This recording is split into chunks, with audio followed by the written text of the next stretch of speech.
والله بجد بعيد بقى عن الهزار. الزمالك ما بيعملش حاجه غير ان هو بيخسر بس، مش غريبه دي شويه؟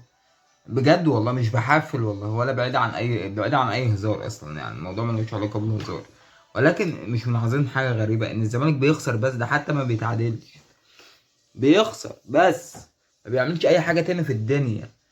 هو اسوريو ده إيه نظامه؟ هم ليه مصممين عليه قوي كده اسوريو ده؟ هي ايه طريقة اللعب اللي هو كان بيلعب بيها النهارده دي اصلا؟ هو شيكابالا ليه مصمم عليه اسوريو؟ يعني انت فاهم، مع انه ما مش قادر يجري اصلا. في انا اهلاوي، عارف يا صاحبي ان انا اهلاوي والله، بس اتقل بس على نفسك شويه، انتوا صعبانين عليا. انت هتقول لي يا عم انت لسه خسران من سان داونز، انت مالك؟ انت مالك؟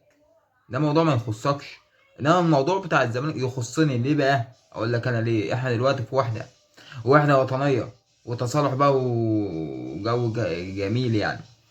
فانتوا وقعكم المنال بستين نيلة ده كارف علينا، والله كارف علينا. واحنا للاسف اتعدينا منكم. فمش هينفع، لا اما نتخانق مع بعض زي الاول، لا اما يا باشا تكسبوا بقى، ما انتوا شوفوا لكم حل. مش معقوله يعني.